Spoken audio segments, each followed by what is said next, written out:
presidenta de la Asociación de Alumnos y Amigos de la Universidad de la Experiencia, Carmen Martínez, junta directiva de ALUEX, Juan Bravo Castillo, nuestro conferenciante de hoy. Señoras y señores, muy buenas tardes a todos, bienvenidos un día más, un lunes más, en este caso ya la 14ª de las conferencias organizadas por ALUEX dentro de su ciclo de conferencias La cultura, nuestro patrimonio.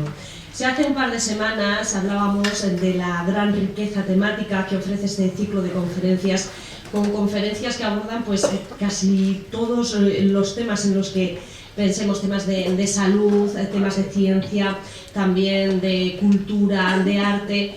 Pues hoy y la próxima semana, el próximo lunes, hablaremos en concreto, nuestros conferenciantes hablarán sobre literatura. La próxima semana, lo voy a adelantar ya, el lunes 22 de febrero será la catedrática de griego, María González Moya, la que nos hablará sobre William Shakespeare. Pero hoy nos quedamos en la literatura española. Nuestro conferenciante, Juan Bravo Castillo, nos invita a conocer a Camilo José Cela en el centenario de su nacimiento. La familia de Pascual Duarte o La Colmena han sido obras de obligada lectura durante mucho tiempo en los estudios medios. Literatura con la que muchos pudimos entender un poco más lo que era el realismo social o el denominado tremendismo, obras que según los críticos literarios supusieron la incorporación española a la novelística europea. Les voy a presentar a nuestro conferenciante, lo voy a hacer de manera resumida porque tiene un currículum, la verdad, que muy extenso. Juan Bravo Castillo nació en Hellín en 1948. Es licenciado en Filología Moderna en las especialidades de francés e inglés por la Universidad de Valencia. Es doctor en Filología Románica por la Universidad de Murcia y catedrático de Filología Francesa y Literatura Comparada por la Universidad de Castilla-La Mancha. Fue director del Departamento de Filología Moderna y fundador del Servicio de Publicaciones de la Universidad de Castilla-La Mancha. En 1979 fundó la revista de creación literaria Barcarola y desde entonces hasta hoy es su director. Desde hace años viene alternando su vocación docente también con la de investigación, traducción, crítica literaria y también, por supuesto, la creatividad.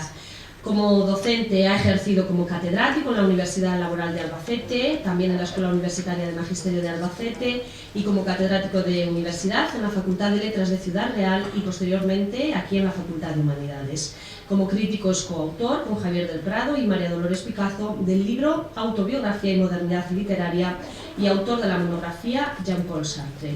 En 2003, en la editorial Cátedra, publicó Grandes hitos de la historia de la novela euroamericana y en 2010, en la misma editorial, Grandes hitos de la historia de la novela euroamericana, en este caso del siglo XIX, los grandes maestros, y en el primer volumen, Los inicios hasta el siglo XIX. Queda pendiente el tercer volumen, consagrado al siglo XX, que está en preparación. Es colaborador también en la historia de la literatura francesa, dirigida por Javier del Prado, y ha traducido a numerosos autores como Stendhal, Flaubert, Maupassant, Molière, etc. Y así podríamos seguir. Como creador es asimismo autor de 3 libros, Páginas azarosas en 1983, Más allá del Rubicón en 1986 y En el laberinto y naufragio en el tiempo en 1998.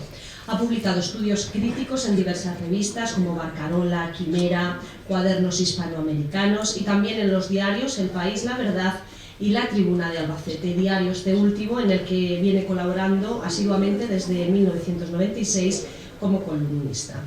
Como divulgador es autor de narrativa albacetense del siglo XX y también de 6 albacetenses ilustres y de Bernardo Goy, Imágenes en el tiempo. Es asimismo miembro de la Asociación Colegial de Escritores de España, miembro de la Sociedad Autónoma de Traductores de España, del número de Instituto de Estudios Albacetenses, de la Fundación Consuelo Vergés y corresponsal en España de la revista Année Esther Radiel. Y discúlpenme por mi francés. Bien, pues con Juan Bravo y con Camilo José Cela les dejo y seguro que vamos a disfrutar muchísimo esta tarde. Gracias. Porque yo creo que soy lo suficientemente conocido ya para que ya no... Porque desde aquellos tiempos de que ya hablábamos también de Cela y de muchísimos autores en nuestra asociación ALUEX, hasta ahora ha pasado bastante agua por el Támesis y francamente seguimos en la rueda, y yo me alegro muchísimo de que Aluex siga teniendo y cosechando éxitos y tenga este grupo de personas consolidadas que vienen los lunes a aprender y de paso nosotros también aprendemos de ellos. Yo francamente quiero empezar dando las gracias a Aluex por haberme permitido el placer, por no decir el lujo, de hablar esta tarde de una persona como Camilo José Cela, con quien aquí estuve hace unos cuantos años, el año 1983, y tuve el placer de estar 2 días con él, acompañándolo por Albacete, por sus calles, por el parque, por el Instituto número 1, por Chinchilla, y aquello fue un auténtico deleite contemplar y darme cuenta de que había 2 Camilos José Celas, el Cela de distancia corta y el Cela de distancia larga. El Cela de distancia larga, que era una persona más bien histriónica, algunas veces incluso bufonesca, y el Cela de distancia corta, que era una persona absolutamente entrañable y al cual incluso no pude reprimir en un momento determinado en una comida y decirle que me recordaba a mi padre, porque realmente fue una persona que me conmovió mucho. Me conmovió mucho y me conmovió más ver y luego leer su obra completa en el último volumen que ha hablado María José, que se llama Grandes hitos de la historia de la novela euroamericana, 3er volumen, que es el siglo XX. Hay un capítulo entero dedicado a don Camilo José Cela, que yo creo que le hago justicia, en el sentido de que Cela, para mí, es el gran narrador hispano de estirpe clásica, en el cual se continúa la gran narrativa que se inicia con el Lazarillo de Tormes y con Cervantes y Quevedo. De allí pasa, después de un lapsus, de un interregno de casi 200 años en que la novela prácticamente desaparece de España, pasamos al gran don Benito Pérez Galdós y Clarín, personas que componen, hacia 1885-86, componen por un lado Fortunati y Jacinta y por otro lado La Regenta.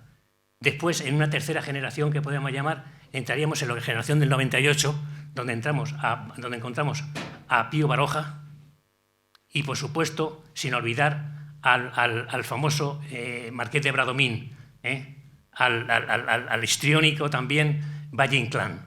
Y luego de ahí pasamos directamente, cuando parecía que la narrativa se hundía prácticamente, ahora veremos un poco por encima, puesto que tampoco quiero prolongarme demasiado tiempo en esta charla, aunque se podía hablar, porque ese es el otro reto de hablar de Cela, que nos pasásemos horas y horas hablando de su magnífica trayectoria y su magnífica prosa.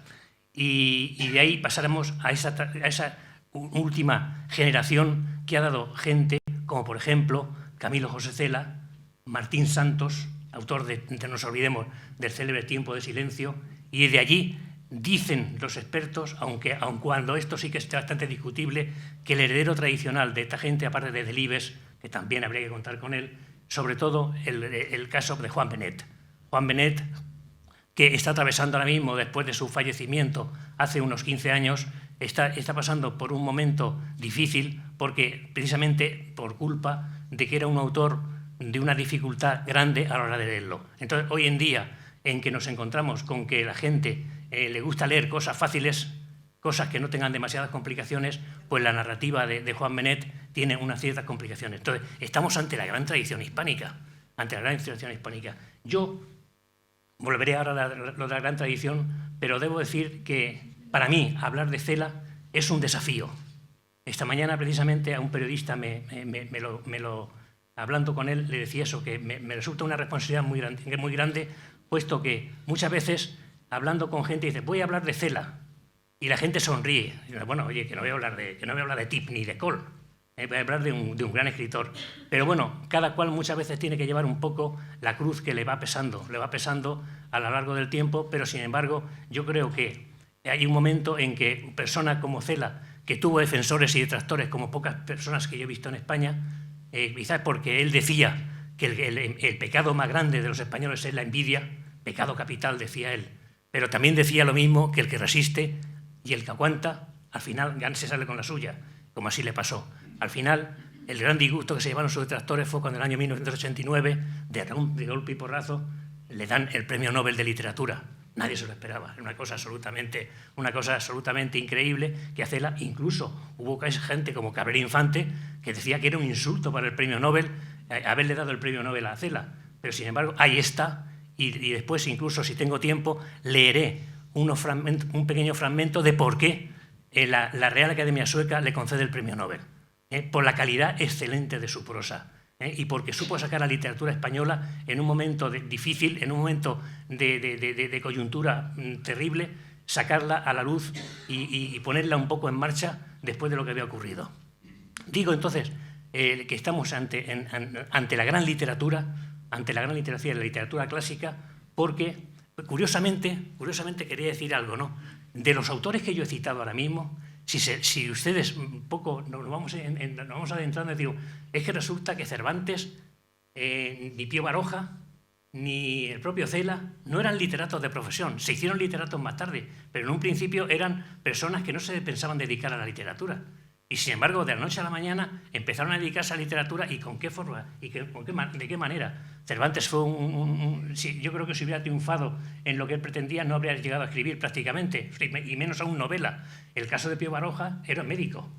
Y de pronto, de la noche a la mañana, se cansó de la medicina, mandó a paseo a la medicina y se dedicó a escribir. Martín Santos, autor de Tiempo de Silencio, también fue médico, que se dedicó también a la literatura. Es decir, y el caso de Cela, nos encontramos con una persona que, digamos, su vida transcurre dando tumbos sucesivos hasta que llega un momento en que se da cuenta de cuál es su verdadera vocación.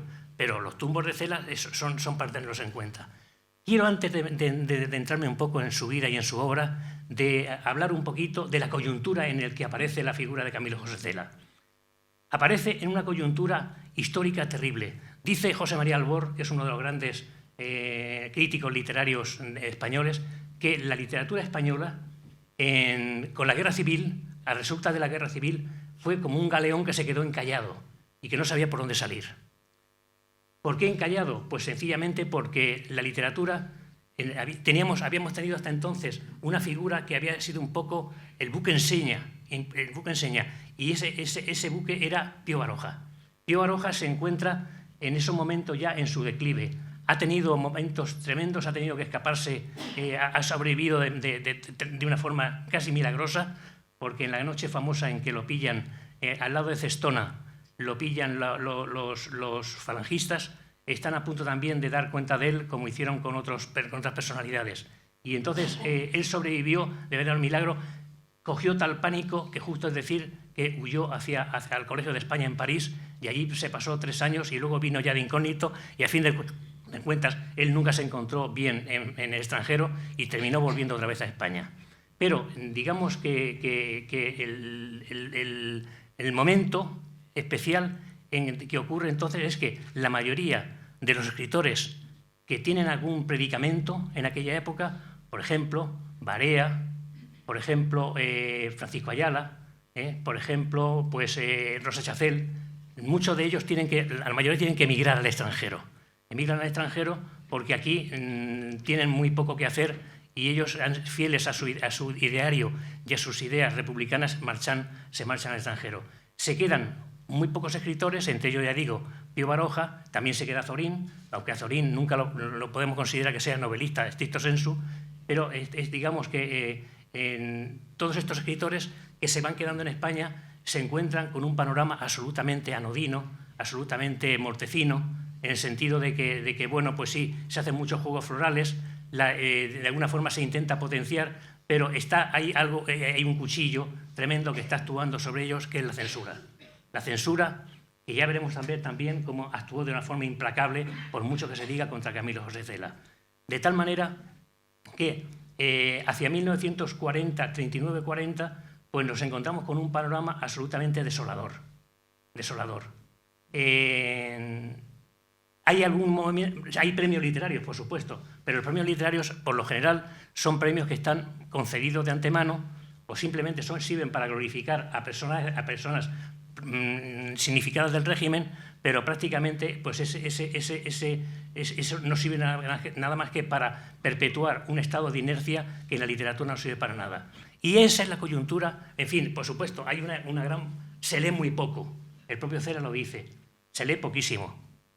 Y lo que sí ocurre es que la gente, en Madrid sobre todo, donde decía el Pío Baroja, dice, si quieres ser novelista, vete a Madrid y ponte a hacer cola. Esa era una de las típicas frases contundentes que decía Pío Baroja, ponte a hacer cola. Bueno, pues en Madrid había mucho literato que tenía la esperanza, tenía la idea, tenía el ideal, un poco la ilusión de triunfar.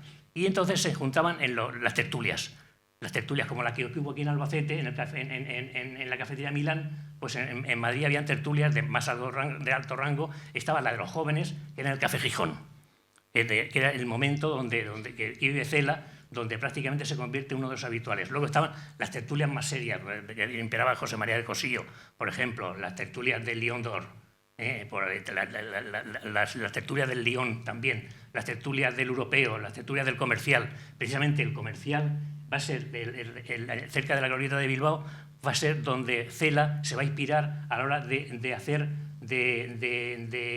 escribir La Colmena. Por lo menos es una obra que, como es natural, quien no ha leído la novela por lo menos ha visto la película, y entonces se ve perfectamente ese café de Doña Rosa, eso está basado en ese café, a pesar de que hubo quien dijo que estaba basado en el café de Gijón. Pues bien, en el Café Gijón se juntan una tertulia en torno a José Nieto, famoso José Nieto, que allí también estuvo en esta mesa, como estuvo Cela, y tantos otros cuando el Cultural Albacete empezó en el 83, y por aquí discurrieron los mejores literatos de España. José Nieto, que era un poeta esencialmente e íntimo amigo, decía Pepito, decía Pepito a Cela, y tenía una amistad tremenda, lo mismo tenía la amistad con César González Ruano.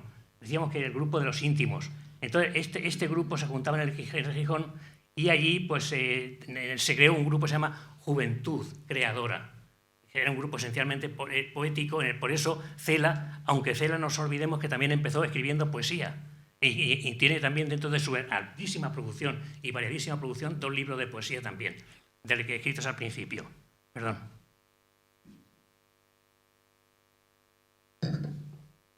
Pues bien, dentro de ese grupo surge una revista que se llama la revista Garcilaso. La revista Garcilaso es una revista que está potenciada por un señor que se llama Juan Aparicio, que tiene mucho que ver en la feliz aparición de la familia de Pascual Duarte.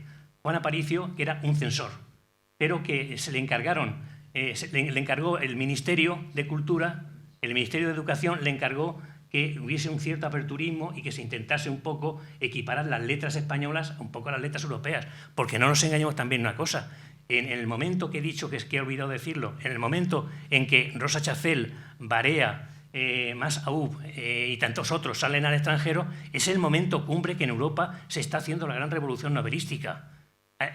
Poco antes se ha publicado el Ulises de Joyce, se ha publicado Mrs. Dalloway de Virginia Woolf, se ha publicado En busca del tiempo perdido. Hay toda la colección de los libros de John Dos Passos, Manhattan Transfer. Es decir, estamos ante una revolución auténtica que primeramente ha sido de la pintura, después ha sido el cine y después es la literatura. Y entonces España se queda ausente. Por eso precisamente hablaba de ese desierto cultural, porque España de momento no participa prácticamente hasta el año 59, que el propio Cela en Mallorca va a hacer un congreso, se llama el Congreso de Formentor, al cual van a venir grandes literatos, como por ejemplo los literatos franceses del Nouveau Roman, van a venir a España, pero mientras tanto el desierto cultural es enorme. Es decir, que de alguna manera pues, hay un ideal garcilasista, hay un ideal en cuanto a la poesía, de renovar de alguna forma la poesía, porque en poesía sí, ciertamente estamos un poco más avanzados que en narrativa, pero narrativa, repito, se había quedado prácticamente interrumpida y cortada. Entonces, en esa coyuntura es cuando aparece Cela, y por supuesto Cela conoce a Rosa Conde en Madrid, porque se me olvida decir también que Cela es natural, el gallego, como creo que no es ninguna novedad decirlo, se sabe, natural de Padrón, nació en una aldeíta al lado de Padrón que se llama Iriafravia, donde actualmente está su fundación, lamentable fundación por la que luchó tantísimo Camilo José Cela. Yo, por culpa de una serie de circunstancias, no voy a echarle culpa a nadie, pero hoy en día no es ni la mínima parte de lo que él pensó que aquello llegara a ser, precisamente por la mala gestión que una señora no supo llevar a cabo, y entonces digamos que hoy en día pues la Fundación está un poquito agonizante en ese aspecto. Quizás necesita una mano por parte del Ministerio de Cultura, pero de todos modos ese patrimonio riquísimo de Cela que tenía en la Fundación de Iria Flavia y que tantísimo luchó por sacarla a flote, pues hoy en día nos encontramos con que es una institución bastante agonizante. Bien, pues entonces Cela en aquellos tiempos entra en el Café Gijón. El Café Gijón es un enclave cultural, aunque bueno, pues allí van muchos mirones y pocos actores, de alguna forma, ¿no?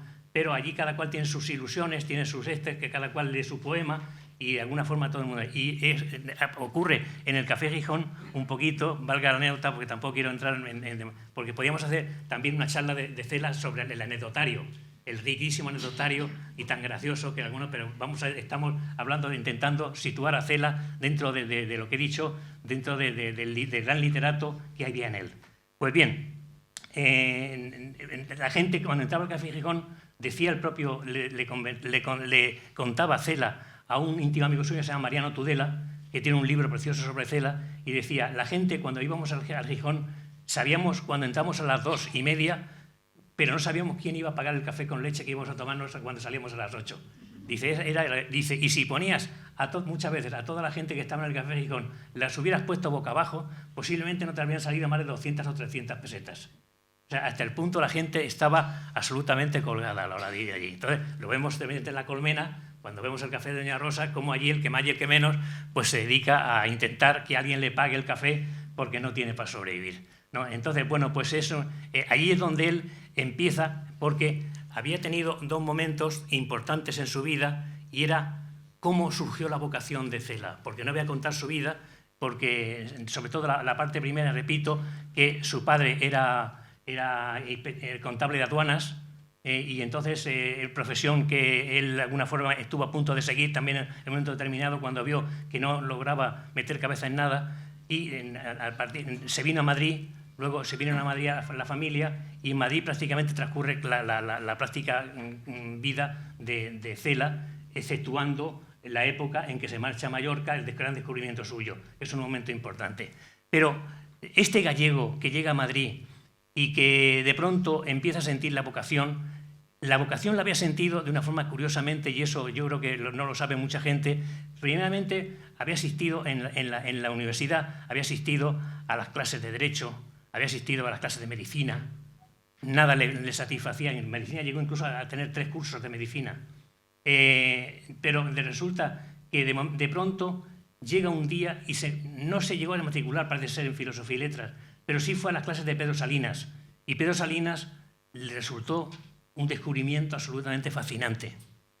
Poco antes ya había tenido un encuentro con la literatura, curiosamente, porque hay un paralelismo que yo siempre establezco, ahora lo voy a decir con quién.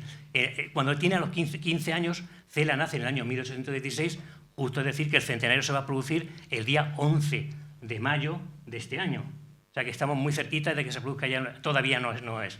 Pero a los 16 años él le da un primer acceso de tuberculosis. Y ese acceso de tuberculosis, él lo contaba por muchas razones muy cómicas, en las cuales no voy a entrar, por supuesto. Pero este ataque de tuberculosis hace que lo entre en un sanatorio, el Sanatorio Guadarrama, en plena sierra. Y allí pues se aburre una barbaridad, y entonces en su chaise longue, como él dice, que si leen, por ejemplo, El viaje a la Alcarria, verán que a la palabra la chaise longue ya aparece en el primer capítulo del libro, curiosamente, la silla larga en la cual él pasaba horas y horas. En esa chaise longue había un pariente de su madre que va a verlo y le lleva unos libros clásicos de Rivadavagua. Y entonces en esos libros empieza a descubrir al Lazarillo de Tormes, empieza a descubrir el Buscón. Cela siempre dijo que él era discípulo de Quevedo. Y dijo que si Cervantes había escrito la gran novela del Quijote de la Mancha fue por casualidad, pero que el gran narrador, bueno, eso es también una butada, yo creo, el gran narrador del siglo clásico para él es Quevedo, y él se dice en todo caso descendiente de Quevedo. Bien, pues esa literatura que él va descubriendo poco a poco durante los 2 años que pasa en este sanatorio es lo que de alguna forma va a ir moldeando su primera vocación. Hasta el punto va a leer, bueno, por supuesto, este pariente le llevó 3 ejemplares, cuando volvió a los 15 días se los había merendado ya, le dijo qué tal y al final le llevó toda la colección. Y se la leyó entera. Y entonces él decía, con ese orgullo macho que él tenía muchas veces cuando se ponía a hablar, decía, yo soy el español que más ha leído y mejor de mi generación.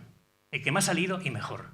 Realmente se ve empapado de la literatura española y ahí él, con 15 o 16 años, es cuando ya empieza a sentir la llamada de la literatura. Pero claro, van pasando los años, participa en la guerra y al final de la guerra, curiosamente, en los últimos meses de la guerra, cae herido y se pasa bastante tiempo en el hospital militar, pero antes ha estado rondando por el frente de Extremadura. Y allí ha conocido a una serie de personajes. Dice, me encontré una serie de personajes en Extremadura en los cuales los cerdos se comían a los niños. Dice, y ahí empecé a darme cuenta de que había una novela muy interesante. Está refiriéndose ya a la familia de Pascual Duarte. Entonces, cuando él vuelve de la guerra, ya digo, él tiene la suerte de caer en un puesto de sindicatos, sindicato textil, y se dedica prácticamente, pues en vez de allí no hay nada que hacer, pues entonces se dedica a leer. Sigue con su afán de lectura y entonces se da cuenta de que él tiene vocación literaria.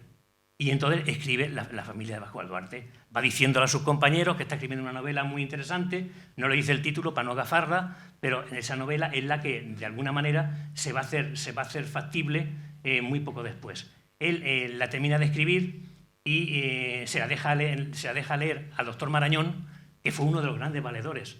Justamente, curiosamente, la 4ª edición de la familia de Pascual Duarte tiene un prólogo extraordinario del doctor Marañón. Y va a ser uno de sus grandes apoyos.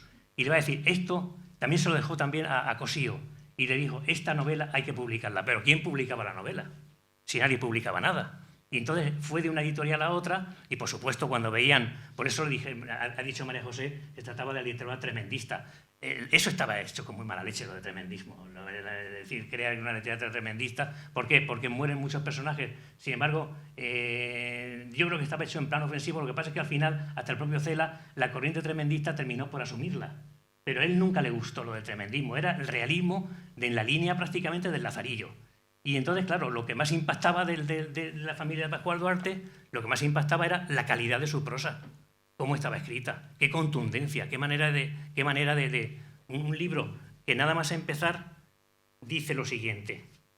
A mí me impacta sencillamente y a mis alumnos muchas veces le digo, hay que ver ese comienzo de la familia que me lo recuerda, es tan interesante como pueda ser el comienzo de Lazarillo. Yo, señor, no soy malo, aunque no me faltarían motivos para serlo.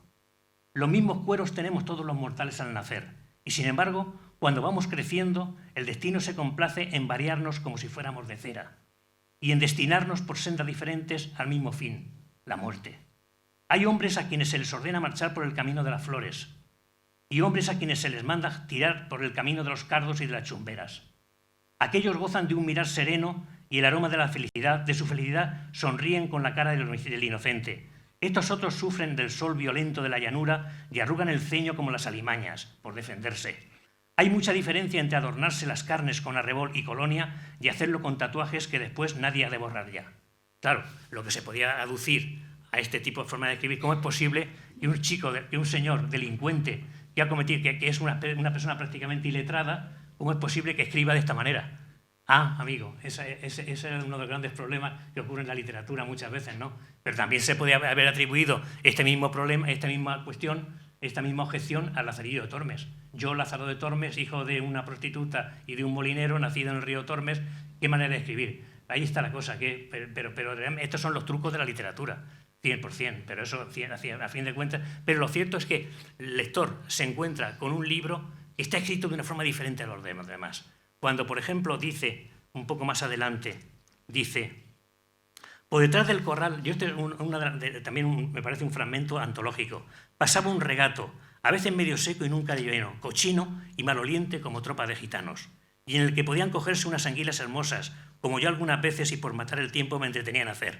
Mi mujer, que en medio de todo tenía gracia, decía que las anguilas estaban rollizas porque comían lo mismo que don Jesús, solo que un día más tarde. Bien, pues la gracia que tiene, la ironía, esa forma, es un libro es de los pocos libros que los coges y los sueltas cuando has acabado. Prácticamente te lo lees de un tirón. Bueno, pues este libro él, que entre otras cosas, claro, Cela decíamos que tenía un carácter muy extrovertido, muy histriónico, muy de todo, pero realmente era un gran vendedor. Entonces, posiblemente este libro que logra salir a flote gracias a este que he dicho, el Juan Aparicio, este señor que he dicho, que alguien le dijo que había que tener un poco de aperturismo, pero ese aperturismo es que rápidamente se dieron cuenta de que habían metido la pata con la familia Pascual Duarte, porque era una obra tremendista, una obra tremenda donde ocurrían una serie de delitos, por ejemplo, la cosa tan tremenda de que un hijo mate a su madre. Eso era imperdonable en la literatura y sin embargo se lo habían colado a la crítica, se lo habían colado a la censura. Entonces, el libro, Cela, se fue prácticamente la primera edición que ahora mismo cualquier ejemplar de estos, quien lo tuviese, vale una fortuna, cada uno de esos libros primero de la primera edición, se hicieron 1.500 ejemplares solamente. Y lo hizo una editorial que se llama la editorial Aldecoa, y que era una editorial que funcionaba en Burgos, y decía Cela, dice, seguramente el hijo del Aldecoa era amigo suyo allí en Madrid, y entonces resulta que su amigo, dice, lo hizo seguramente por joder a su padre.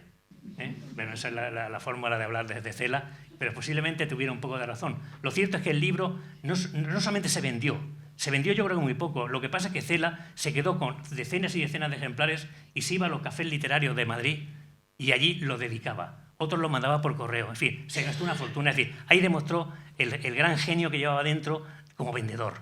Porque Cela, ojo, no solamente es un literato, sino que también yo creo que lo va a perder un poco con el tiempo, lo va a perder precisamente su sentido extrovertido de hacerlo todo, de querer hacer una revista, de querer fundar una editorial Alfaguara, de querer hacer congresos y coloquios, de viajar al extranjero continuamente. Yo creo que eso es lo que hizo que un poco, pero de todos modos tiene un momento afortunadísimo, del cual hablaré ahora, que son aproximadamente unos 12 o 13 años en los cuales va a escribir nada más y nada menos que 7 novelas.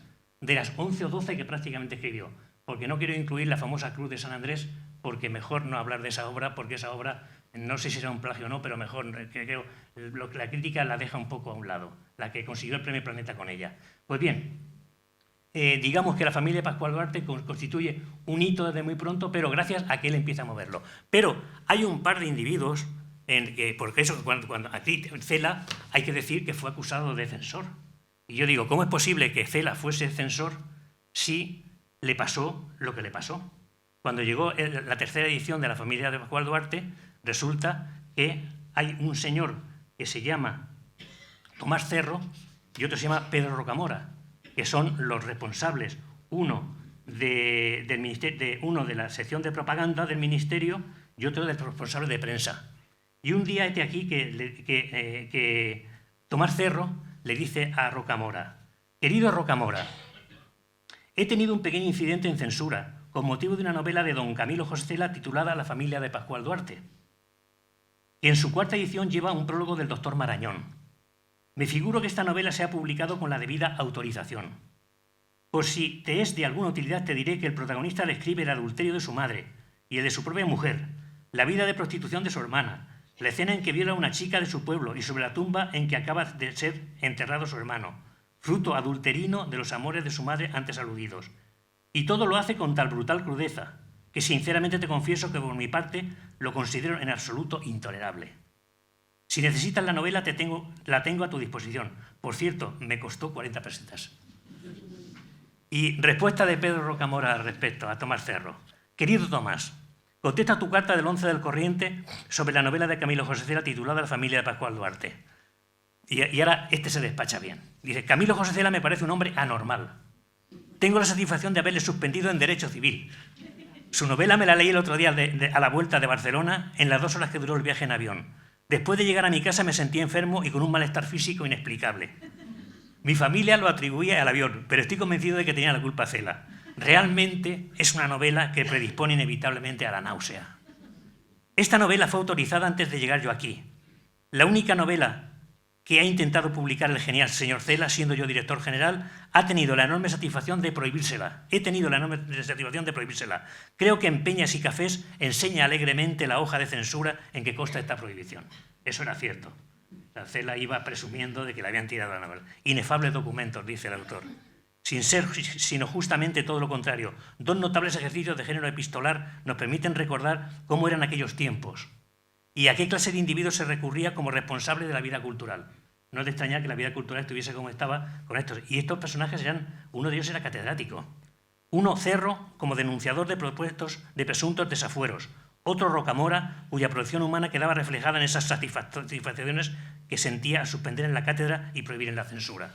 Y estamos ante personajes que eran muy significativos del mundo de la cultura y que realmente, por eso digo, a mí me extraña mucho cuando se dice que Cela fue censor porque tenía que hacer algo y censuró algunas revistillas de carácter parroquial, etcétera, etcétera. Según confiesa, porque otro de los grandes libros que yo aquí traigo y que de luego confieso que es un libro que quien quiera conocer a Cela es el mejor libro que hay, que se ha escrito, es el de su propio hijo.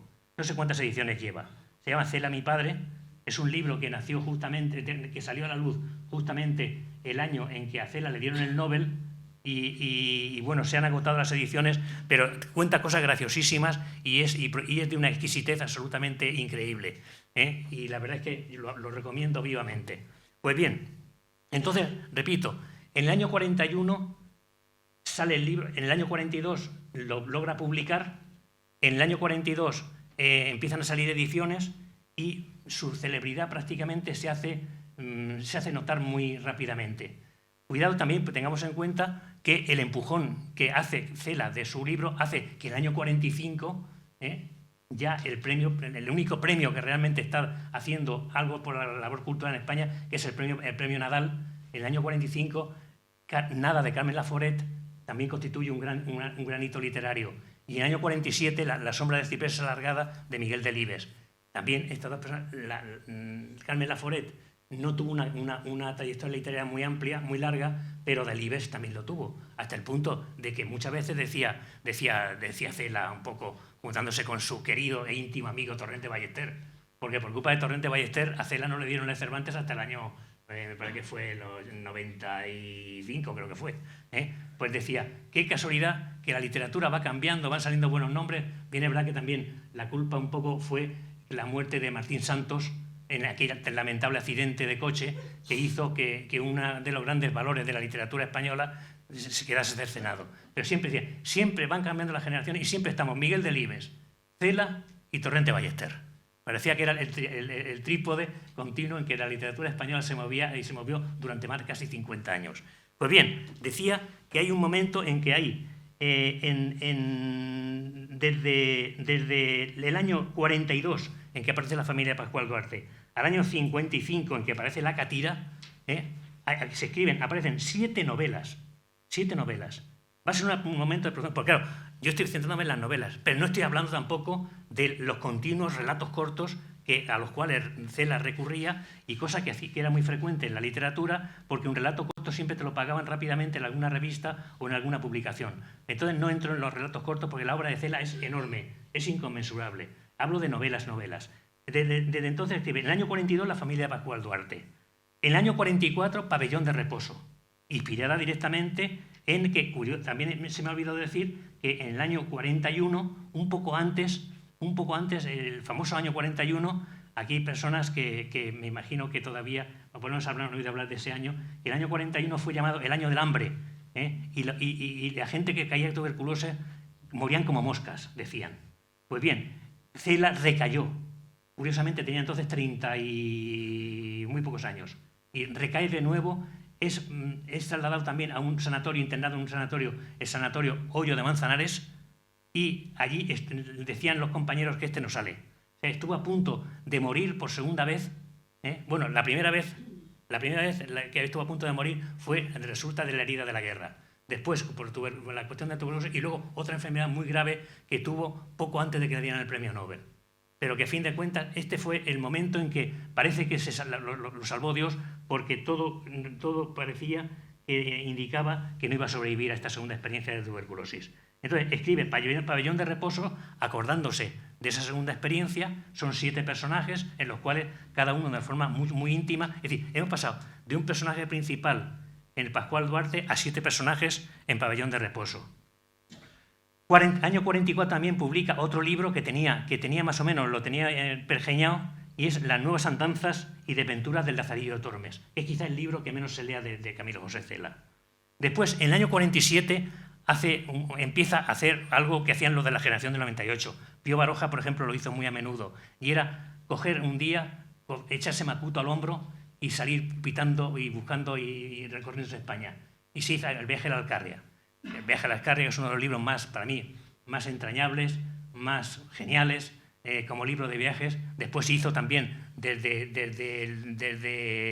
el Pirineo de Lérida, desde el Pidasoa hasta el Pirineo, en fin, hubo una serie de libros continuos, pero quitamos el primero, Viaje a la Alcarria, que luego hizo con el tiempo, ya en su vejez hizo Segundo Viaje a la Alcarria, en el cual no voy a entrar porque ya ahí hay mucho de mitología y de leyenda. Pero el Viaje a la Alcarria es uno de los libros más estupendos, en el cual ahora después incluso he señalado algún parrafillo para verlo, porque me parece un libro absolutamente encomiable, aunque la España, comparando la España de aquel entonces a la España de ahora, dista un abismo, pero digamos para los nostálgicos es extraordinario. Justamente para el año 47-48 ya ha empezado a escribir su gran novela. Para mí, la mejor novela que tiene, y yo creo que para ustedes, la novela de La Colmena.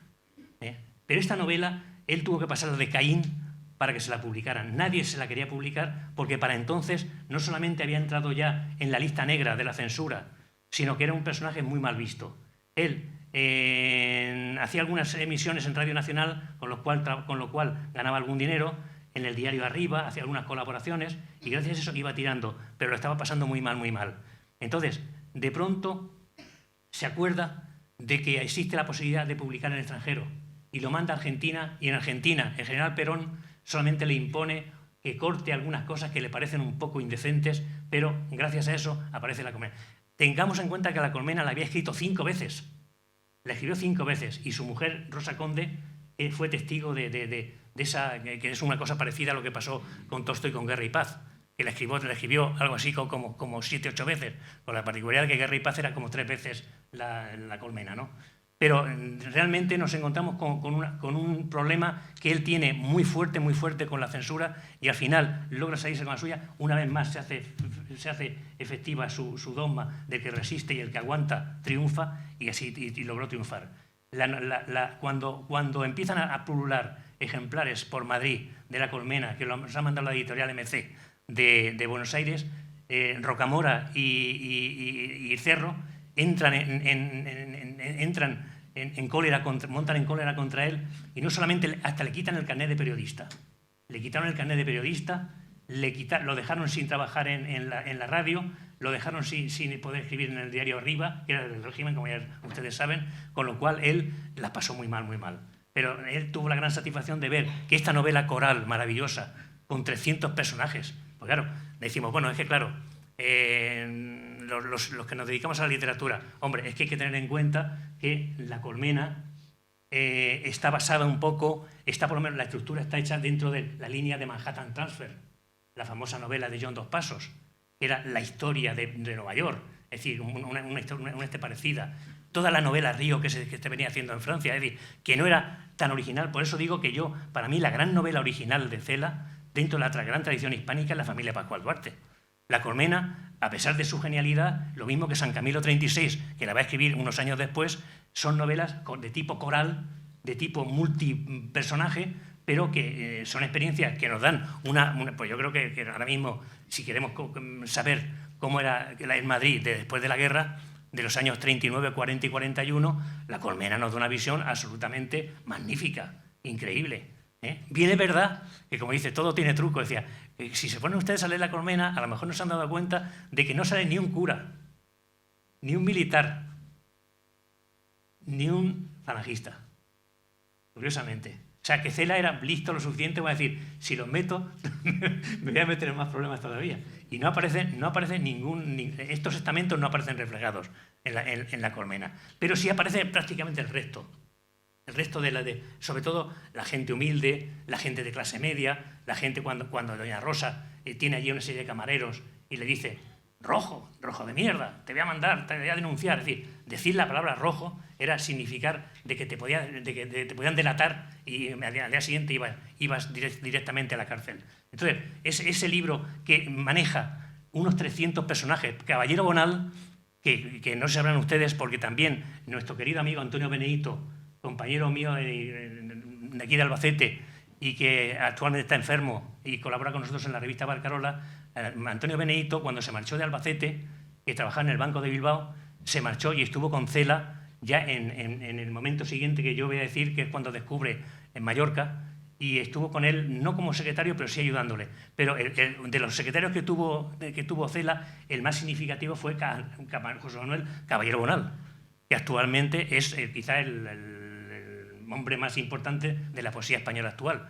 Bueno, pues Caballero Bonal fue su propio secretario y fue el que Cela lo encargó de que hiciese un repaso de todos los personajes. Bueno, pues salen aproximadamente unos 290, 300 personajes. Mover a 300 personajes en una novela hace falta echarle ese ya un novelista ya de raza. Lo que pasa es que si nos ponemos a analizar La Colmena, nos damos cuenta de que efectivamente Martín Marco, que es el personaje casi un poco central, en torno al cual van otros personajes más tal, otros tal, y entonces en torno a él van pululando una serie de personajes a partir del cual ya hay otros que apenas salen. Pero hay personajes como Doña Rosa, hay personajes como Martín Marco, que son un poco el núcleo central.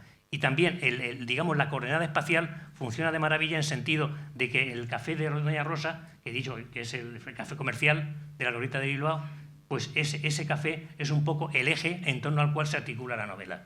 Pues bien, este hito fue fundamental para que Cela se diese ya a conocer internacionalmente, incluso como gran novelista, el gran novelista de su época.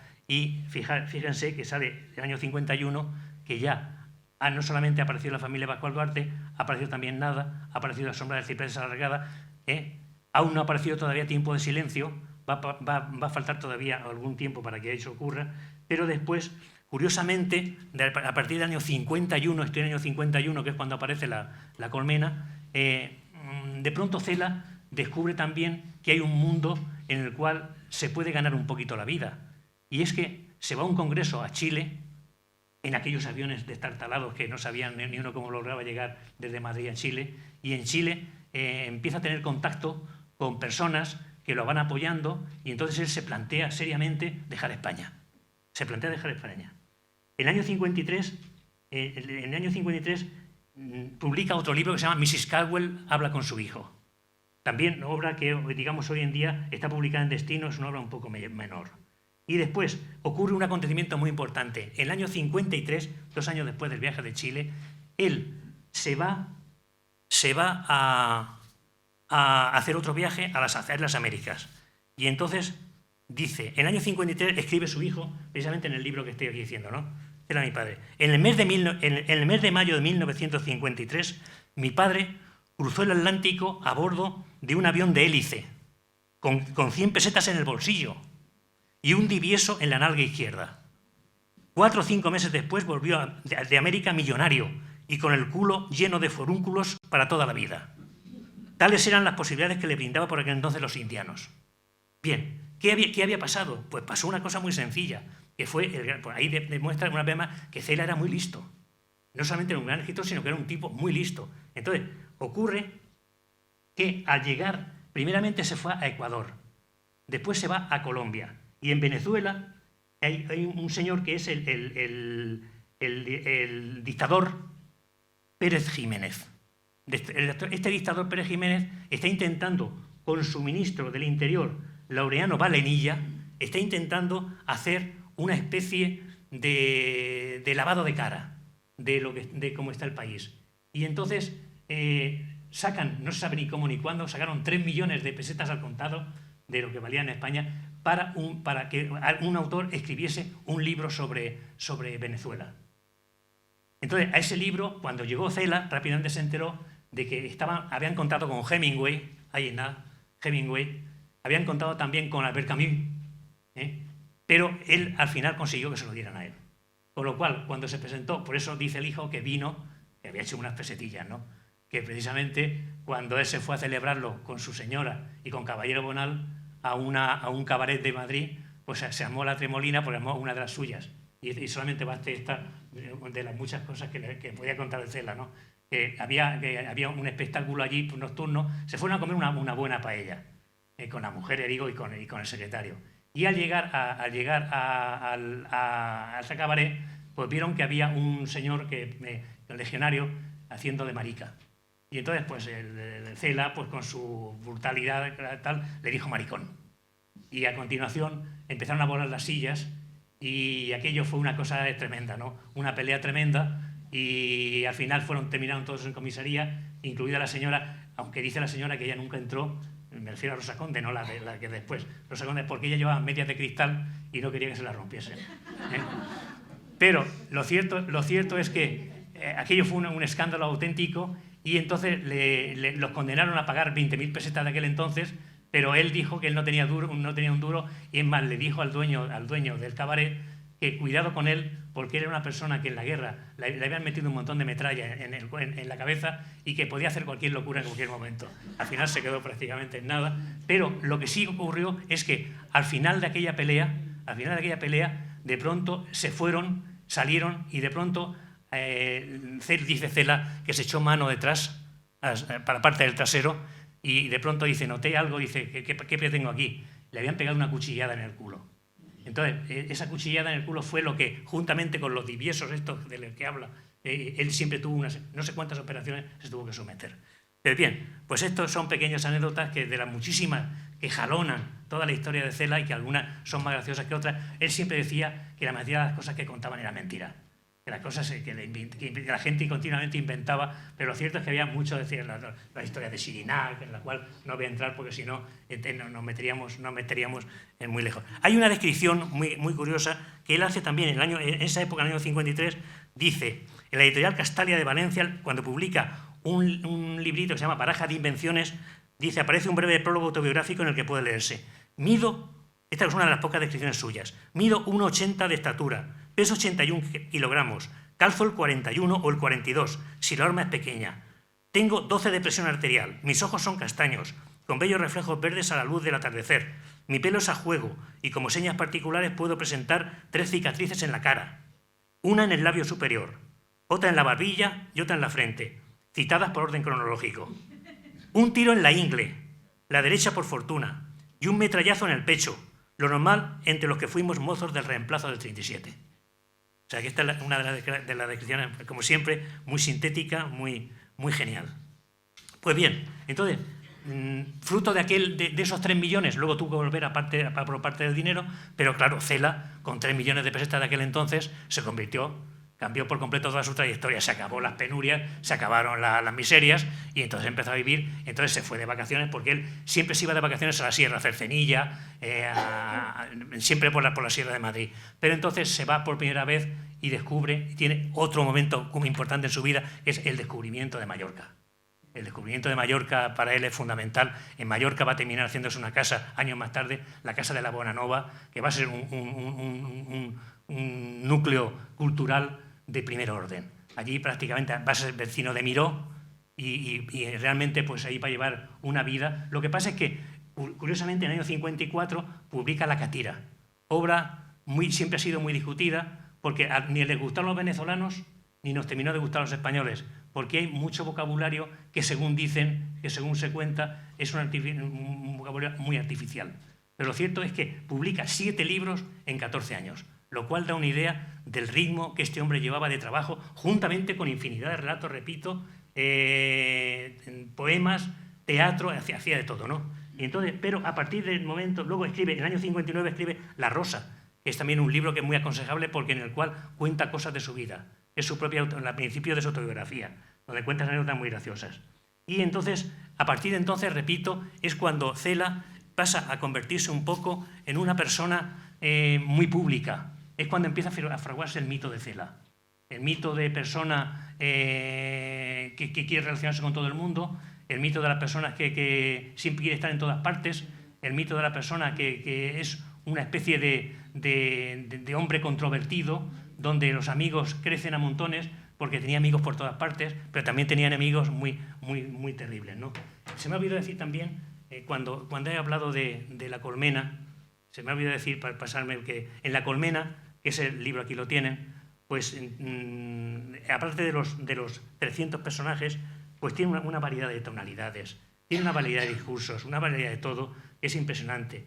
Como por ejemplo, cuando aparece este personaje que se presentaba en el café, Don Ibrahim, ¿se acordarán? Don Ibrahim, que es que este hombre es un señor mayor que le va pagando siempre el café a los que aparecen por el café, por ahí, y un día dice que no puede decir el discurso de académico, que todavía no es académico, pero que va a serlo en breve, parece ser, y entonces le dice que no le puede pagar el café, que no tiene dinero para pagar el café y por lo siguiente no puede decir el discurso.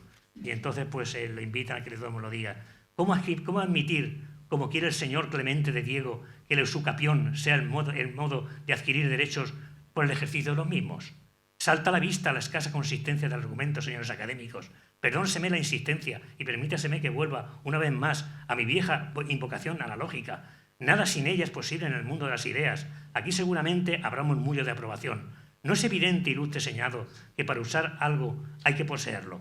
En vuestros ojos adivino que penséis que sí. A lo mejor uno del público dice en voz baja, evidente, evidente. Luego, si para usar algo hay que poseerlo, podemos, volviendo a la oración por pasiva, asegurar que nada puede ser usado sin una previa posesión. Una especie de pastiche de este discurso, pero en la obra encontramos, para mí, uno de los párrafos más breves, muy sintético, pero que demuestra un poco ese Madrid del que hablaba de La colmena, ese Madrid de ese mundo sin esperanzas, de ese mundo negro, de ese mundo donde predomina el miedo por encima de todo, es en la parte última, en el capítulo 4, donde dice: la noche se cierra al filo de la 1:30 de las 2 o de las 2 de la madrugada sobre el extraño corazón de la ciudad. Miles de hombres se duermen abrazados a sus mujeres, sin pensar en el duro, en el cruel día que quizás los espere, agazapado como un gato montés, dentro de tan pocas horas. Cientos y cientos de bachilleres caen en el íntimo, en el sublime y delicadísimo vicio solitario. Y algunas docenas de muchachas esperan. ¿Qué esperan? Dios mío. ¿Por qué las tienes tan engañadas? Con la mente llena de dorados sueños. Aquí es en uno de los pocos sitios donde el narrador se deja ver.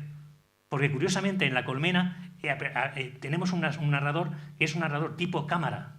Es decir, un procedimiento inventado y sacado del cine donde prácticamente el narrador nunca se deja ver. Pero justamente en este pequeño párrafo, como veremos, que por mucho que un narrador intenta no dejarse ver, al final deja ver sus sentimientos. Y este es el verdadero Cela. ¿Y por qué? Y algunas docenas de muchachas esperan. ¿Qué esperan, Dios mío? ¿Por qué las tienes tan engañadas? Con la mente llena de dorados sueños. Esto me recordaba mucho los fragmentos que he dicho, el pequeño fragmento de las viajes de la Alcarria, donde vemos que Cela, a pesar del tipo duro, que siempre intentó serlo desde siempre, cuando decía, es que muchas veces cuando me ven salir del Café Gijón, dice parezco como aquellas gitanas que llevan siempre en la pantorrilla una navaja en la liga, y le parecía un tipo así, serio, con cara de malas pulgas siempre. Muchas veces lo decían que se parecía a Fred Astaire. Bueno, lo cierto es que dice, por ejemplo, bueno, hay dos fragmentos, voy a leer solamente uno para no salir. Dice: pasa por la plaza, este es el auténtico Cela para mí, pasa por la plaza un mendigo adolescente, tonto, a quien falta un ojo, camina rígido y erático, con lentitud, y va rodeado por 2 docenas de muchachos que lo miran en silencio. El tonto tiene una descalabradura aún sangrante en la cabeza y un aire de una profunda tristeza, de una inusitada tristeza en todo su ademán. Anda arrastrando los pies, apoyado sobre un bastón de cayado, con el espinazo doblado y el pecho hundido. Con voz chillona, cascada, estremecedora, el tonto canta: Jesús de mi vida, Jesús de mi amor, ábreme la herida de tu corazón. Una mujer con un niño a cuestas se ha asomado en un portal. Lástima no reventase, perro. O sea, es la crueldad hispana, donde vemos cómo de alguna manera el contraste entre el tontico, que aparece varias veces en el viaje a la Alcarria, y cómo la gente sin compasión le atiza. Entonces, este es el verdadero Cela, un personaje tierno, con los pequeños, no solamente con los pequeños, sino también con la gente impedida, y que realmente resulta muy enternecedor y muy compasivo. Bien, pues entonces creo que ya voy a acelerar y nos vamos a meter. Hay un paso entre la creación cuando hace la finca de la Bonanova, donde realmente, ya digo, crea un enclave de cultural muy potente en Mallorca. Continuamente, incluso se atreve a crear con sus dos hermanos, de los cuales los dos viven todavía, la editorial Alfaguara, y donde crean una colección de libros, unos premios, los premios Alfaguara. Su casa es un continuo ir y venir de gente intelectuales que pasan por Mallorca. En Mallorca lo quieren muchísimo, y entonces prácticamente esa época es la época de menos producción novelística de su carrera. Hasta el año 69 hay un libro que se llama Tobogán de hambrientos, que está publicado en el año 62, para el cual, según algunos, es novela, según otros es un conjunto de relatos perfectamente imbricados. Pero la gran novela que él escribe para entonces es San Camilo, 1936. Novela difícil, donde las haya. Pero el libro se llama Víspera, Festividad y Octava de San Camilo, del año 1936, en Madrid. Es decir, es una novela que le obligan casi a escribirla, porque la editorial Alfaguara está en una difícil situación y hace falta un libro importante en el cual la editorial tenga su buena acogida y no se venga abajo. Entonces, este libro, que es bastante menos conocido, Umbral hablaba bastante mal de él, decía que era una novela coral, pero en la cual, a diferencia de lo que pasaba en La Colmena, el disco se le había rayado. Bueno, yo creo que Umbral, como en muchas cosas, se equivocó. El libro está dedicado, en principio tiene un comienzo muy polémico. Yo creo que este comienzo ya fue lo que empezó a buscarle pocas adhesiones. Dice: a los mozos del reemplazo del 37, todos perdedores de algo, de la vida, de la libertad, de la ilusión, de la esperanza, de la decencia. Y no a los aventureros foráneos, fascistas y marxistas, que se hartaron de matar españoles como conejos y a quienes nadie había dado vela en nuestro propio entierro. Así empieza el libro. O sea, que imaginémonos qué manera de criticar durísimamente, no solamente a los fascistas que vinieron y tal, sino a las brigadas internacionales y demás. No deja títere en caña. Este libro es un libro formidable. A mí me parece un libro formidable, pero un libro de estos que hay que sentarse realmente a leer el libro. Porque hay un conjunto de voces que se van mezclando unas con otras. Las voces que, por un lado, nos van contando sucesos que están ocurriendo o a punto de ocurrir en el momento en que la guerra del 36 estalla. Es decir, como vemos, cronológicamente es anterior a la Colmena. La Colmena es del año 39, este es justamente del momento en que la guerra, el día de San Camilo, estalla, el golpe de Franco y de los generales. Y entonces, lo mismo vemos como hay noticias de la radio que se van recogiendo de una forma absolutamente neutra, que noticias de alguien que va hablando, noticias del propio personaje que va contando sus andanzas, y del propio yo, de tú, que va reflexionando con el yo. Entre lo cual es una estructura muy compleja, como por ejemplo, para lo mejor dice, en la capilla, cuando han matado a Calvo Sotelo, no cabe un alfiler. A medida que avanza la mañana va llegando más gente. Algunos son muy conocidos: el conde de Vallellano, el conde de Rodezno, Goicoechea, Gil Robles, Cid, Fuentes Pila. Otros menos. Tú no te apartas jamás de Tránsito y llámala siempre Toisa. No tienen mejor forma de defender a la soledad. Al final los solitarios suelen morir amargamente y sin lucha. Llámale siempre Toisa, vestida o desnuda. Hoy es martes, hoy te toca desnudarla en el meublé de la Merceditas. Tú llámala siempre Toisa, para no sentirte jamás demasiado solitario. Al cadáver, como vemos, van mezclándose los temas sin punto y aparte ni nada. Al cadáver de Calvo Sotelo lo amortajan con hábito de capuchino y le ponen un crucifijo sobre el pecho y un rosario entre las manos. Los acompañantes rezan el rosario y algunos salen a fumar un pitillo y a respirar el aire. Hay quien gesticula y habla sin parar, pero la mayoría guarda silencio. A pleno sol el silencio pesa todavía más que en la sombra. Al final, cambia el tema. Al final, en la etapa de Evian-Aix-les-Bains, en la Vuelta a Francia, la clasificación de los españoles es la siguiente: 23, Mariano Cañardo; 38, Julián Barrendero; 42, Federico Ezquerra; 48, Emiliano Álvarez; 53, Salvador Molina. La cosa no marcha mal, todos han ganado algún puesto. Como vemos, va saltando de un tema a otro, hasta el punto de que, claro, para un lector tradicional, este tipo de libro, sin embargo, te da una visión panorámica impresionante de esa víspera. O sea, siempre, claro, digamos que el mundo que describe es el mundo que está a punto de estallar, como algunos están viendo la posibilidad de huir, y de hecho huyen, cuando a algunos les pilla, pero nadie espera que la guerra civil que va a haber va a ser una guerra tan sangrienta, tan larga, 3 años, nadie se espera eso. Pero de alguna forma está ahí, todos los acontecimientos se van haciendo acontecimientos históricos, acontecimientos individuales, acontecimientos, incluso anuncios de perfumería, etcétera, etcétera. Entonces, es una novela muy curiosa y realmente es una obra maestra. Bueno, pues posiblemente, para mí sí, pero posiblemente hay quien considere que La colmena es una obra, por supuesto, nadie, ni siquiera Mario Camus, ha tenido la idea de intentar llevar esta obra al cine, porque yo pienso que sería imposible llevarla. En cambio la otra sí se hizo de una manera extraordinaria.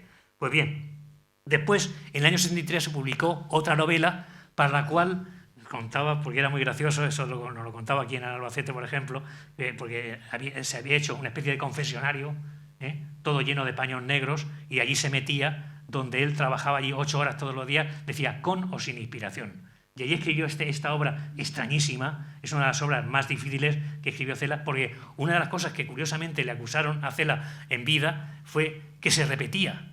Y yo no me explico quién se le pudo acusar de semejante aberración, porque Cela podía haber seguido llevando el procedimiento de Familia Pascual Duarte. Y sin embargo, cada novela hacía un experimento nuevo. De hecho, es un innovador continuo. Y yo creo que esa innovación es lo que hizo al final terminar perdiéndose un poquito en su propia dialéctica. Pero entonces, Oficio de Tinieblas es un libro que yo creo que muy pocos españoles han logrado leerla. Entonces, a partir de entonces, en el año 77, entramos ya en el Cela senador, que el rey, que era íntimo amigo suyo y que le tenía un afecto extraordinario, y que él siempre se enorgullecía de ser monárquico, porque dice que la monarquía era lo único que podía salvar a España de la hecatombe en que vivíamos, y a lo mejor hasta tiene razón, no lo sé, pero el rey lo nombra senador real. Y entonces ocurren las anécdotas que cuentan en el Senado, en las cuales no vamos a entrar, y son graciosísimas todas, unas ciertas y otras no. Después, entonces se le ocurre, el año 83, el año que aparece por aquí por Albacete, en el año 83. En aquel año recuerdo que él estaba terminando ya el proyecto de 2 novelas, que había pensado que en principio iban a ser 3, después se quedaron en 2, las 2 novelas gallegas. Se acordó la nostalgia de su tierra y escribió La mazurca para 2 muertos, que es la novela que aparece justamente en el año 83, pocos meses después de estar aquí en Albacete, y entonces al año 85 es cuando, a mi juicio, pierde por completo los estribos, porque realmente en ese aspecto yo creo que es muy condenable lo que le pasó con Marina Castaño, a la cual no quiero abundar en ella, pero en fin, pero hacer lo que ocurrió con su mujer, pues muchos españoles no se lo perdonaron, entre otras cosas porque Rosa Conde era una señora de los pies de pies a cabeza, y era una señora extraordinaria, había luchado con él, le había ayudado muchísimo, porque no había carta que se le mandase a Cela, primero en Madrid y después en la Bonanova, que su mujer no contestase, porque era una secretaria de una eficiencia absoluta. Y el comportamiento con él fue muy cruel, muy cruel. Lo dice también, lo que pasa es que lo insinúa, porque el hijo nunca habla de determinadas cosas. Para él, esta señora es como si no existiese cuando hablan de la familia. Después, en el año 87, por primera vez, Cela recibe un gran premio, el Premio Príncipe de Asturias. Y dice: nunca me presenté a él, como es natural, porque es un premio que se elige a una persona por su trayectoria de toda su obra. La obra que llevaba entonces era ya tremenda, voluminosa. Escribe luego Cristo versus Arizona, una novela que a mí particularmente es la que menos me gusta de Cela. La escribió también en compañía de Marina Castaño, viajando a Norteamérica. Después, en el año 88, es cuando tiene la gravísima enfermedad del vientre, que tuvo, nunca se ha dicho exactamente la cantidad pero lo dieron por muerto prácticamente. Era una enfermedad con una apendicitis mal curada, que se complicó de una manera de tal, y entonces estuvo a punto de perecer. Después de una serie de meses logró sobrevivir. Y entonces en el año 91, en el año 89, al año siguiente de salir de esa enfermedad, es cuando es nombrado premio Nobel. Entonces, como premio Nobel, dice la Academia lo siguiente. Dice, Camilo José Cela ha conseguido el Nobel en el año 89, según la Academia Sueca, por su rica e incisiva prosa, en la que ofrece una visión sobresaliente de la marginalización. También se habla de la figura más destacada de la renovación literaria española de la posguerra, actitud provocadora, tradición de humor grotesco, que es otra de las caras de la desesperación. Bien, o sea, que no fue un premio dado al azar, sino un premio plenamente justificado y que realmente, pues así lo creemos muchísima gente, sobre todo los que somos más adoradores de su obra que de su histrionismo. En el año 91 se casa con Marina Castaño, lo cual se produce la ruptura ya por completo con Rosa Conde. Para entonces ya había habido unos más o menos, porque la Rosa Conde, no fue a Suecia, no fue a Estocolmo a recoger el premio con él, sino que fue ella, incluso al hijo, estuvieron a punto de cerrar la puerta para poder entrar. Pero el hijo dijo que él estaba allí con su padre porque era así. En el año 95 le dieron el premio Nobel, le dieron el premio Cervantes. En el año 99 escribe su última novela, que es la que habla de la Galicia, no del interior, que era la mazurca para los muertos, sino de la costa, la famosa Madera de Boj, en la cual estuvo trabajando bastantes años.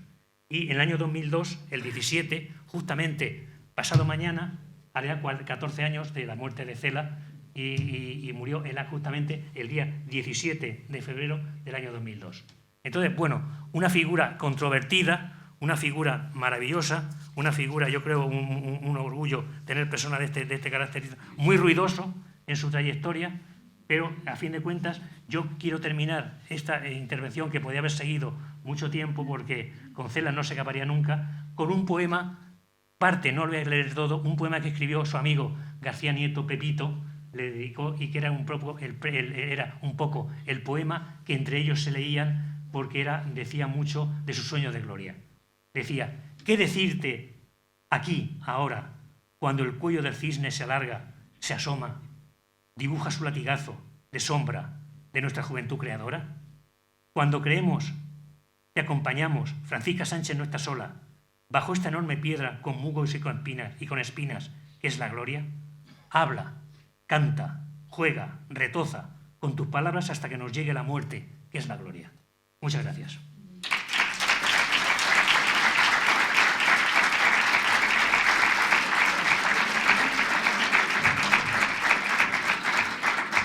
Si tienen alguna pregunta y yo sé contestarla, lo haré con mucho gusto. Muchísimas gracias, Juan Bravo. Ha sido todo un placer escucharle para mí. Y ha sido maravilloso. Es que gracias. como resulta que hay tantísimo que contar, tantísimo que decir, porque, por ejemplo, para mí uno de los momentos más bonitos, más extraordinarios, fue la tarde en que yo tuve el honor de subir con Cela y con otro amigo, subir a Chinchilla. Y aquello, lo que pasó allí con el alcalde de Chinchilla, fue aquello divertidísimo, y la verdad es que era una persona absolutamente increíble. Me acuerdo que tenía que dar una conferencia a las 7 de la tarde, aquí, precisamente. Y entonces lo subimos hasta donde está la fortaleza, el castillo de Chinchilla. Y él tenía en aquellos tiempos ya problemas serios de poder andar. Estaba demasiado grueso también, porque también la gordura de Cela fue uno de los grandes problemas que poco a poco le hicieron que perdiese bastante confianza en sí mismo. Y entonces lo subimos hasta la misma fortaleza porque él decía que no se acordaba de que Pascual Duarte hubiese estado en Chinchilla. Digo, hombre, don Camilo, ¿cómo no se acuerda usted de aquello? Pero sí, es verdad. Y es que no quería acordarse de los chinchillanos, parece ser. Total, que cuando lo bajamos, lo llevamos a una fonda en Chinchilla, y allí, en colaboración con el sacerdote, que era un Victoriano Navarro, y con el alcalde de Chinchilla, Martínez de la Encarnación, pues habían preparado ahí una fuente, más bien un lebrillo grande, de chorizos, de morcillas, de trozos de lomo, y entonces él entró desesperado a la fonda y se fue derecho al establecimiento y le dijo, mesonera, deme 2 aspirinas y un vaso de agua, que estos tíos tienen que querer una conferencia estatal y no me puedo norma. Y cuando alguien le dijo, dice, pues si tiene usted preparado ahí un montón de Dios, y entonces le dijo, mesonera, guarde las aspirinas para mejor ocasión. Era un personaje increíble. Dio la conferencia, como es natural, y bueno, pues era un auténtico placer verlo ir por la calle, por Albacete, y la verdad es que era una persona más conocida que yo creo que Su Majestad el Rey. Cuando le dijeron, oye, le decía Pepito, le decía García Nieto, si te dan el premio Cervantes, no se te pudiera cogerlo. Dice, ¿cómo no voy a cogerlo? Si Su Majestad la da en persona. No puede ser que no lo haga. Entonces, realmente era una persona que muy fiel, muy adicto a sus amigos y tenía un grupo de amigos absolutamente increíble. Bueno, pues las jornadas de aquí fueron extraordinarias. El encuentro en el Instituto número 1 con los alumnos de aquella promoción del año 83, la verdad que fue inolvidable. Y, en fin, y yo creo que era una persona, le gustaba Albacete mucho, y lo que pasa es que, ya digo, el Cela, que es un poco como los franceses dicen, hay dos personajes, uno es Napoleón, joven emperador, joven general que conquistó y que hizo de Francia, la llevó a su máximo exponente y tal, y luego está Bonaparte, el tirano, el que fue nombrado emperador de los franceses, una persona detestable. Pues lo mismo, como Cela pasa igual, Cela y el Cela anterior a y el Cela posterior a. Y es una pena porque ese personaje entrañable es el que de noche a la mañana, aunque yo creo que de alguna manera pues él siempre había coqueteado mucho con las mujeres, porque había sido siempre un galán, y entonces yo creo que lo aguantó Rosa Conde también fue muchísimo con él.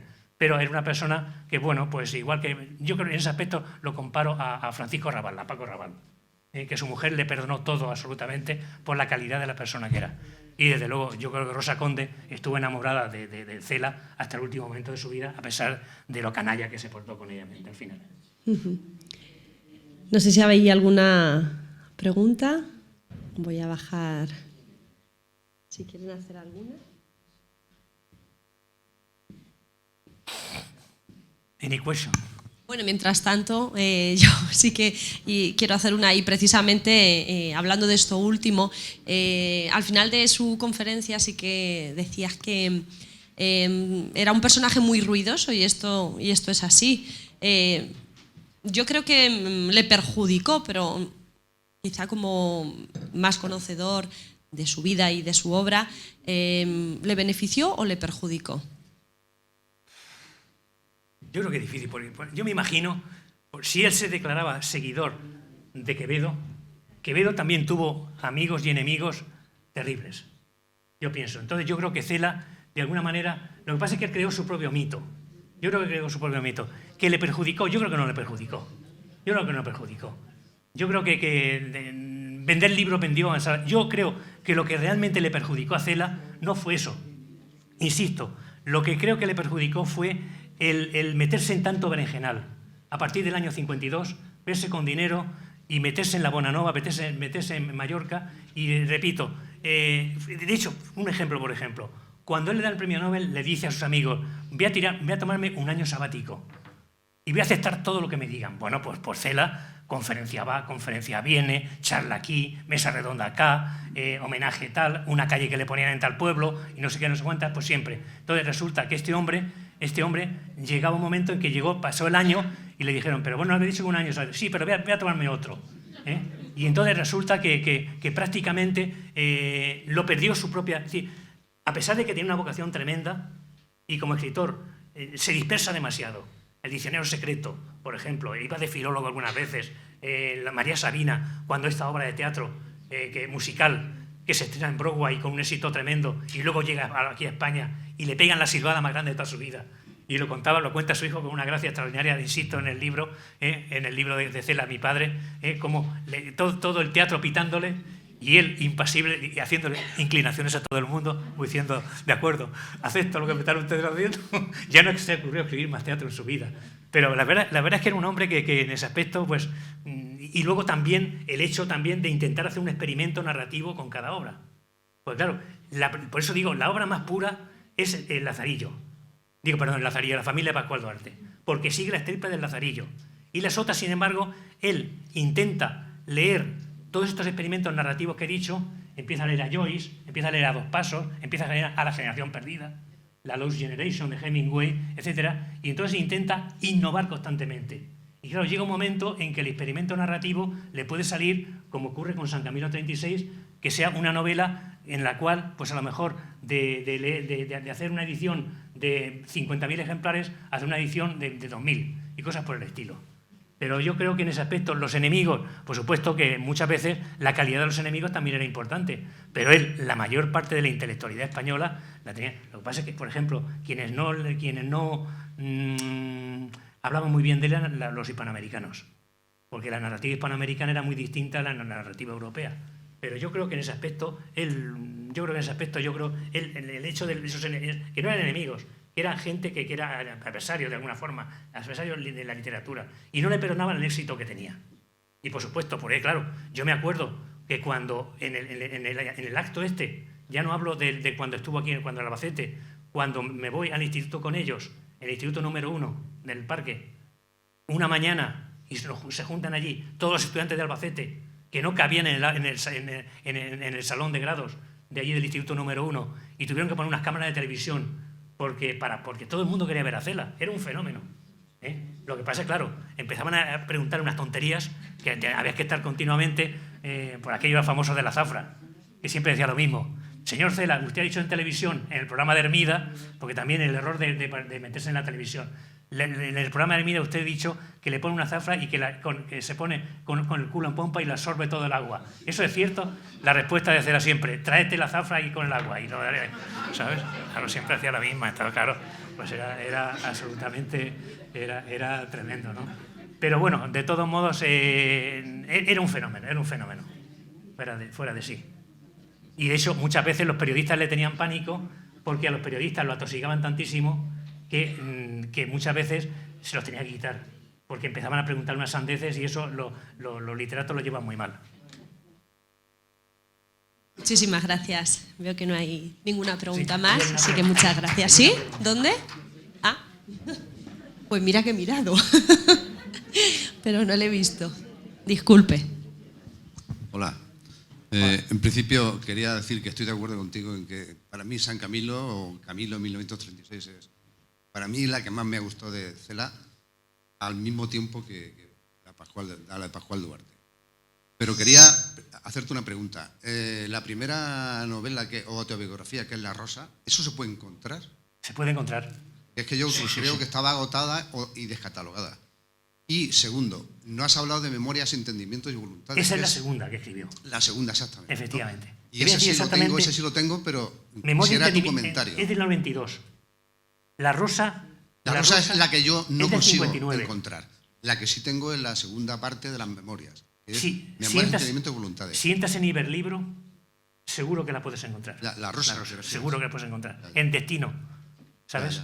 Y Memorias, Entendimientos y Voluntades, que incluso dejó material que yo creo que algún día va a aparecer, porque claro, si Memorias, Entendimientos y Voluntades aparece en el 92, desde el 92 hasta el año de su muerte, él siguió escribiendo memorias, pero no las publicó. Y ese material está inédito todavía.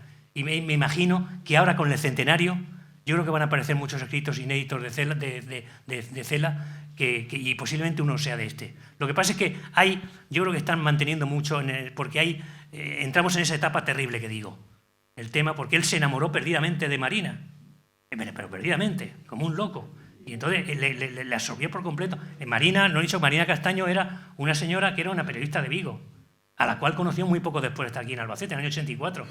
Y bueno, pues resulta que esta mujer, pues empezaron ahí y tal, y un enamoramiento súbito, pero Cela ya tenía 71 años, yo creo.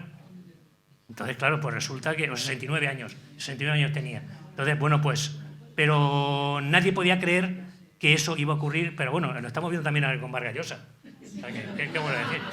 Y mira que Vargas Llosa tiene la cabeza bien asentada, ¿no? O sea, ¿qué vamos a decirle? Y Rafael Alberti. Y Rafael Alberti igual. O sea que en ese aspecto, pues no sé, quizá no sé cómo definirlo.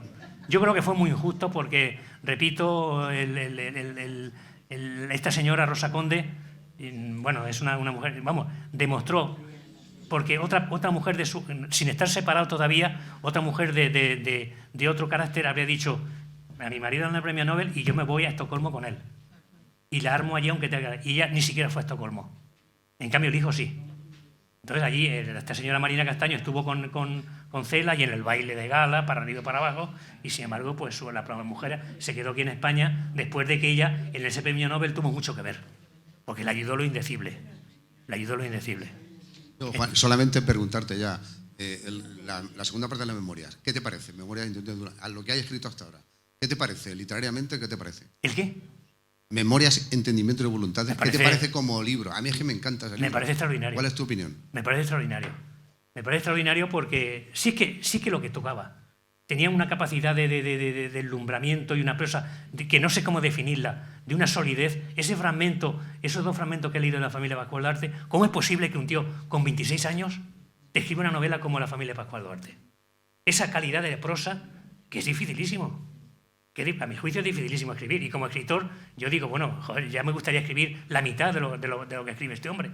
O sea, que empleando el adjetivo en su punto exacto, el sustantivo perfectamente colocado, en la familia Pascual Duarte no hay forma de cambiar un adjetivo de sitio, porque la obra está perfecta, a mi juicio, bajo mi punto de vista. Entonces, bueno, pues la obra, en cuanto a contenido, pues será criticable, más o menos, pero la calidad de las prosas, que es a lo que vamos, pues yo creo que escribe como Cervantes, a mi juicio, como Cervantes. Entonces, claro, un poco lo que decía María José, ¿no? Quizá tanto ruido, tanta laraca, hizo que nos perdiésemos en lo esencial, porque la gente no profundiza a la hora de leer, pero como calidad, tú como lector lo sabes apreciar perfectamente. Y por supuesto, pues cuenta una anécdota, una cantidad de anécdotas extraordinarias. Son dos libros también que merecen la pena leerse. La Rosa y Memoria. Está publicada, por cierto, en un texto que se llama La Cucaña, en La Rosa. Entonces yo creo que o La Cucaña o La Rosa la puedes encontrar en nivel libro, perfectamente. Y luego están las obras completas, que también se pueden buscar, ¿de acuerdo? Luego tiene relatos que son graciosos, como lo he dicho antes, por ejemplo, El gallego y su cuadrilla, porque Cela incluso fue torero. Toreó tres veces, en Hoyo de Pinares, en Cercedilla y no sé dónde más. Y bueno, la última vez, como Curro Romero, cuando vio que el toro iba por la vaquilla, iba por él, le metió un espadazo al toro y dice, cuando la obra de teatro que he dicho, cuando aquellos fueron los momentos más ridículos que él comprende que hizo en su vida, ¿no? Porque la pitada fue tan tremenda que él ya no se atrevió más. Pero escribió el relato del gallego y su cuadrilla, que es muy gracioso porque el gallego y su cuadrilla llegó hasta el Pardo. Y entonces, no sé si era Rocamora o Cerro, uno de los dos, le dijo, Excelencia, este libro hay que suprimirlo. Dice, ¿por qué? Pues suponían que el gallego se refería al gallego, a Franco. Pero le dijo Franco, ¿ha leído usted el libro? Dice, no. Dice, pues que vaya a suprimirlo, déjelo usted que circule. O sea, el propio Franco.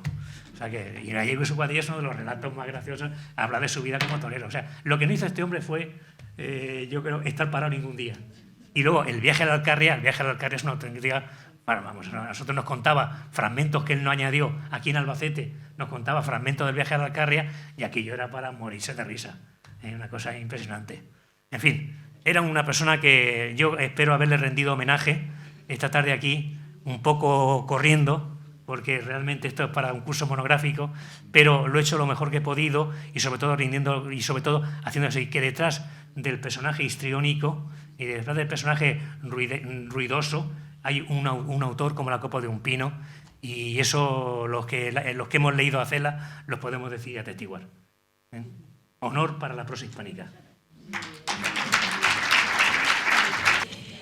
Bien, y solamente antes de que se marchen les queríamos pedir disculpas porque ha habido un error en la hoja informativa que les facilitamos todas las semanas en el título de una de las obras de Camilo José Cela, donde dice mazurca para un muerto es mazurca, como muy bien ha dicho Juan Bravo, para dos muertos. Así que les pedimos disculpas y que tengan en cuenta esta corrección. Son fallos del directo. Y les recuerdo la próxima conferencia, el lunes 22 de febrero, 18:30 horas, aquí en Diputación. La catedrática en griego, María González Moya, hablará sobre William Shakespeare con un título muy ilustrativo que es William Shakespeare, el genio que sabía poco latín y menos griego. Muchas gracias y hasta la semana que viene.